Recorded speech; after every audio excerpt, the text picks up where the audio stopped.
Britain won the war, the flags waved, the speeches were delivered, the victory parades filled the streets of London. And yet within a single generation the largest empire in human history was gone, not invaded, not overthrown, not defeated on the battlefield. So here's the question no textbook asks. How does an empire that wins World War II lose almost everything it once ruled? This is not a story about tanks or bombs. It's a story about contracts, balance sheets, gold shipments, and quiet signatures made behind closed doors. And this is not what they teach you. What most people believe is simple. Britain fought bravely, sacrificed deeply, and after the war chose to give up its colonies out of moral progress. They believed decolonization was voluntary, that history naturally moved on, that America merely replaced Britain as the world leader. But history doesn't work like that. Empires don't disappear because people suddenly become ethical. They disappear when they can no longer afford to exist. Before World War II, Britain was not just a military power. It was the financial center of the world.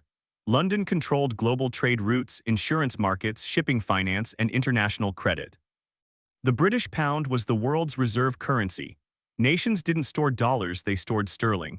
Britain entered the war as the world's largest creditor nation. That fact alone changes everything. It meant Britain owned foreign assets across the globe, railways in India, mines in Africa, investments in Latin America. Bonds, gold claims, shipping fleets, and overseas factories.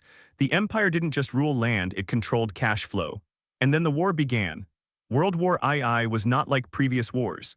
It was industrial, mechanized, global, and endlessly expensive.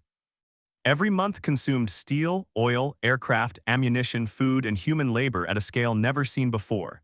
And Britain paid for it first with gold. By 1940, British gold reserves were draining at a terrifying speed. Convoys carried bullion across the Atlantic not as trade, but as payment for weapons, fuel, and survival. Britain was fighting for its life and it was paying cash. This is the first contradiction most people never hear. Britain wasn't being helped yet. Britain was buying its survival. By late 1940, the gold was nearly gone, so Britain did something even more dangerous. It began selling its overseas investments, not slowly, not strategically, desperately. British-owned assets in the United States were liquidated first. Factories, securities, real estate sold at depressed prices in a seller's market controlled by one buyer, America. At this moment, the balance of power quietly shifted. The United States had not been bombed, its factories were intact, its industrial output was exploding. And crucially, it had cash and leverage. When Britain approached the United States for support, the public narrative was generosity, shared values, alliance, democracy helping democracy. But behind the scenes, the relationship was changing from ally to creditor. This is where most people think they understand the story. They've heard of Lend-Lease. They've been told it was American kindness. Franklin Roosevelt lending weapons to save civilization. A friendly neighbor lending a garden hose to put out a fire. But here's what's rarely explained. Lend-Lease was not free. It was a financial instrument designed to preserve American advantage. Under the Lend-Lease Act of 1941, the United States supplied Britain with weapons, food, fuel, and materials, but with conditions. Britain agreed to open its imperial markets to American trade after the war. It agreed to dismantle preferential trade systems that protected British industries. And crucially, it agreed that once the war ended, financial settlement would follow. This was not charity, it was deferred payment, and deferred payment is still payment. By the time the war ended in 1945, Britain was financially exhausted. Its cities were damaged, its industries were outdated. Its foreign assets were largely gone, and its debt had exploded. In 1946, Britain took out a massive loan from the United States, $3.75 billion plus an additional loan from Canada. Adjusted for inflation, this amounts to hundreds of billions of dollars today. But the number matters less than the terms. Britain had to make the pound convertible to dollars immediately. That single requirement triggered a currency crisis almost overnight. Capital fled, sterling collapsed. Britain was forced to impose austerity at home while servicing debt abroad. This is the moment Britain lost financial sovereignty. Not when a colony declared independence, not when soldiers withdrew, when policy was no longer optional. From this point forward, Britain's empire became a liability. Colonies required military spending, administration, and subsidies, money Britain no longer had. The empire that once generated wealth now consumed it, and America understood this perfectly. While Britain struggled under debt payments, the United States was writing the new global rulebook. In 1944, before the war even ended, delegates met at Bretton Woods. Officially, it was about stability. In reality, it was about hierarchy. The dollar replaced the pound as the world's reserve currency. Global trade, oil pricing, and international settlements would now flow through American banks. Institutions like the IMF and World Bank were created, headquartered in Washington, operating in dollars, aligned with American interests. This wasn't conquest by force, it was acquisition by structure. Britain still had flags, titles, and traditions, but it no longer controlled the system it once dominated. And here's the final detail that makes this impossible to ignore. Britain finished paying off its World War II debt to the United States in 2006. 61 years after the war ended, 3 generations of taxpayers paid interest for the privilege of survival. So when people say Britain won the war, the question becomes unavoidable. Won what exactly? Because victory in war does not guarantee victory in finance. And history remembers who writes the contracts, not who fires the last shot. What happened to Britain after the war is usually described with a single comforting word, decline, as if decline were natural, as if it were voluntary. As if history simply turned a page, but decline is not random, it is engineered. After 1945, Britain was presented to the world as a victorious nation rebuilding itself. But behind that image, the reality was brutal. Rationing didn't end with peace, it intensified. Bread was rationed for the first time in British history after the war. Not during the Blitz, after victory. This alone should raise suspicion. If Britain had truly won, why did living standards fall? Why did debt dictate policy? Why did imperial withdrawals accelerate instead of slow down? Because the empire was no longer economically viable under the new financial order. Before the war, Britain's empire functioned through a closed-loop system. Colonies traded within the imperial network. Sterling balances accumulated in London. British banks financed global trade and profits flowed back to the center. That system was dismantled. Under American pressure, Britain agreed to end imperial preference, the system that favored British goods inside the empire. On paper, this sounded like free trade. In practice, it opened colonial markets to American corporations backed by larger capital pools and newer industries. This is not what they teach you. They teach you about independence movements and moral awakening. But they rarely explain why these movements suddenly became manageable only after Britain's finances collapsed. Empire without money is impossible. Maintaining control requires administration, military presence, infrastructure, and subsidies. Every colony represented an expense line item, and Britain's balance sheet could no longer absorb it. Meanwhile, the United States didn't need colonies in the old sense. It didn't need flags or governors, it needed access. Access to markets, access to resources, access to currencies. And debt guaranteed all three. By the early 1950s, Britain's role in the world had fundamentally changed. It was no longer a rule maker, it was a rule taker. Foreign policy was constrained by financial reality. Military decisions required American approval not officially but practically. Consider the Suez Crisis of 1956. Britain and France attempted to assert control over the Suez Canal after Egypt nationalized it. Militarily, the operation was successful. Politically, it was catastrophic. The United States opposed it, and when Washington applied financial pressure threatening to sell British pounds and destabilize the currency, Britain folded almost immediately. No invasion, no battle lost, just a reminder of who controlled liquidity. This was the moment the illusion collapsed. Britain still had nuclear weapons, still had a seat at the table, still had prestige, but it no longer had autonomy. This is how financial power works, it doesn't announce itself. It doesn't occupy capitals, it quietly decides what is possible and what is not. And here's the deeper contradiction. America was Britain's ally. America helped Britain survive. America also replaced Britain. Both are true, help and extraction are not opposites, they are often part of the same mechanism. Every loan restructures power, every bailout rewrites hierarchy. The creditor always gains influence even when intentions are friendly. This pattern didn't begin with Britain and it didn't end there. Once the dollar-based system was established, it became self-reinforcing. Countries needed dollars to trade, to service debt, to stabilize currencies. And to get dollars, they needed access to American-controlled financial channels. This is why global power shifted so quickly after the war without conquest. The British Empire wasn't conquered, it was purchased in stages, first through gold depletion, then through asset liquidation, then through debt, then through monetary rules. By the time independence movements gained momentum, the outcome was already decided, and yet the story was rewritten. Britain chose to let go. Britain evolved. Britain modernized. These explanations preserve dignity, but they hide causality, because the truth is more uncomfortable. Britain could no longer afford its empire, and the system that replaced it was designed by its creditor. This is why understanding financial history matters, because the same logic repeats. Power doesn't disappear, it migrates. Empires don't fall, they are absorbed. Wars don't always decide winners, accounting does. And if you think this story ended in 1945, you're missing the point. Today, global power still flows through debt structures, reserve currencies, trade rules, and financial institutions. Nations still trade sovereignty for liquidity. Governments still choose short-term survival over long-term control.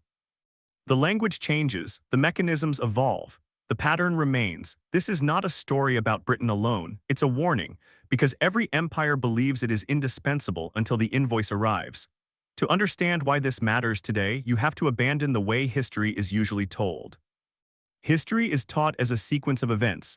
Power shifts are explained through personalities, speeches, elections, or battles, but power doesn't move that way.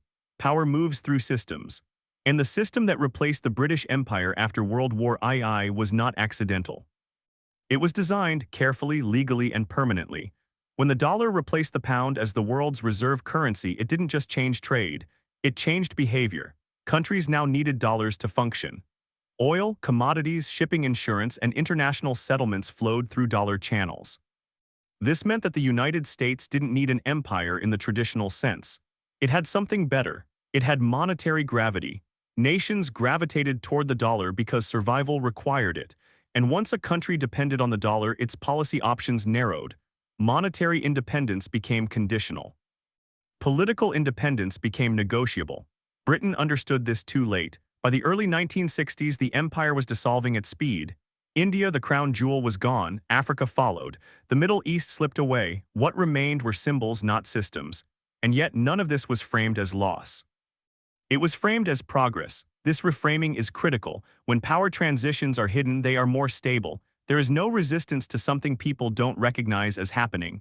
Britain's public was told a moral story. The empire had served its purpose. Self-determination was the future. History was moving forward. What they weren't told was that financial necessity made every other option impossible. Because the moment Britain attempted to act independently of the new system, it was punished. Again, look at Suez. The military succeeded, the politics collapsed, the currency broke, the pound came under immediate attack, Britain's reserves drained. And the message was unmistakable. Without American financial support, Britain could not sustain itself. This was not punishment out of malice. It was enforcement of hierarchy. And hierarchy is always present in creditor-debtor relationships. This is why the final debt payment in 2006 matters so much. Because it proves something most people don't want to accept. World War II didn't end in 1945. Financially, it lasted over 6 decades. 3 generations paid interest, not for conquest, not for expansion, but for survival. The war was won militarily and lost economically. And here's the uncomfortable question that follows. If this can happen to the British Empire, the largest, wealthiest, most sophisticated imperial system the world had ever seen, what makes any modern power immune? This is the question financial history forces you to confront. Today, countries still trade sovereignty for stability. They still accept conditional loans. They still restructure economies to satisfy creditors. They still call it assistance. And the public still believes it's help. This is not what they teach you. They don't teach you that debt is a form of delayed control. They don't teach you that reserve currencies are instruments of power. They don't teach you that wars often finalize transitions that finance already decided. Because if people understood that, they would ask dangerous questions. Like this one, who is purchasing whom right now, not with armies, not with flags. But with credit, when a nation cannot print the currency it owes, it is not sovereign. When trade requires external permission, independence is symbolic. When survival depends on rollover agreements, policy becomes performative. Britain learned this the hard way. And the reason this story is buried is because it breaks the hero narrative. It complicates alliances. It exposes the moral contradiction at the heart of modern power. An ally can save you and replace you at the same time. Victory can coexist with loss. Help can coexist with extraction. Freedom can exist on paper while control operates in finance. This is the architecture of modern empire. No colonies, no governors, no visible chains, just systems. And once those systems are in place, they don't need enforcement. Participation becomes mandatory. Britain wasn't conquered. It wasn't humiliated. It wasn't overthrown. It was absorbed into a larger structure where it no longer set the rules. And the quiet genius of this transition is that it appeared peaceful. No occupation, no trials, no collapse broadcast to the world, just a slow normalization of dependency. By the time the story is told, the outcome feels inevitable. But it was designed.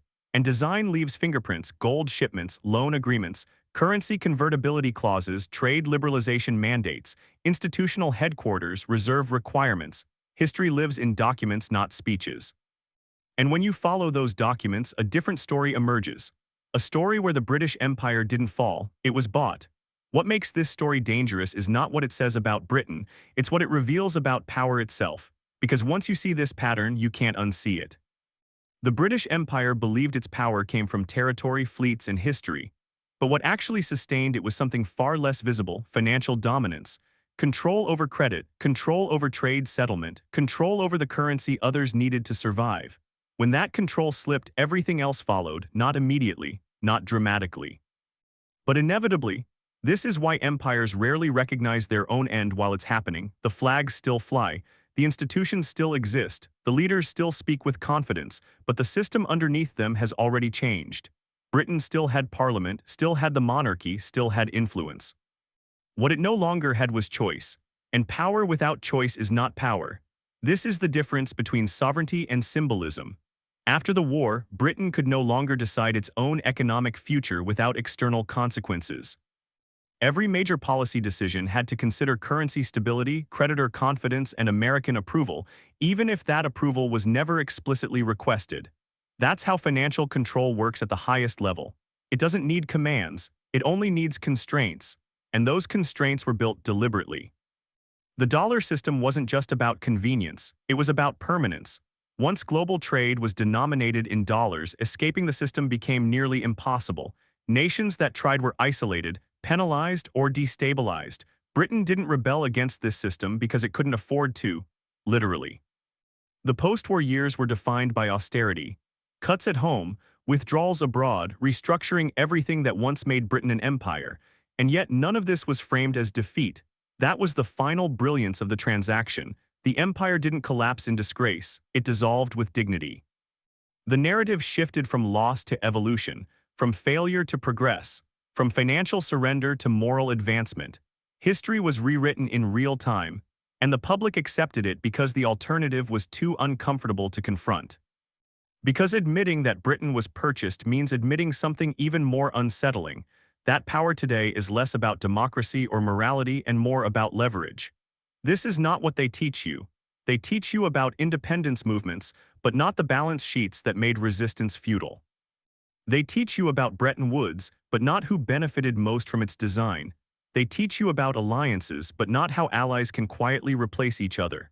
And they certainly don't teach you that wars often settle nothing. They merely accelerate outcomes already decided by finance. This is why the final debt payment in 2006 matters so much, because it closes the loop. It proves that the war didn't end when the shooting stopped. It ended when the last check cleared. 61 years, 3 generations, one uninterrupted obligation. The British taxpayer paid for a war their grandparents fought, using a system their great-grandparents built, under rules written by someone else. That is not conquest, that is acquisition. And once you understand that, the modern world looks very different, because today the same mechanisms are everywhere. Debt restructurings labeled as aid, currency pegs enforced through stability, sanctions disguised as policy, institutions that promise development while extracting compliance. Empires no longer need colonies, they need dependencies, they need currencies others must use, markets others must access, systems others cannot leave. This is the real architecture of global power. Invisible, legal, enduring. Britain wasn't conquered because conquest is messy, it creates resistance, it provokes backlash. Purchase is cleaner, purchase creates cooperation, purchase preserves dignity. Purchase allows the old power to believe it chose its fate, and that belief is essential. Because the most stable systems are the ones people don't realize they're inside,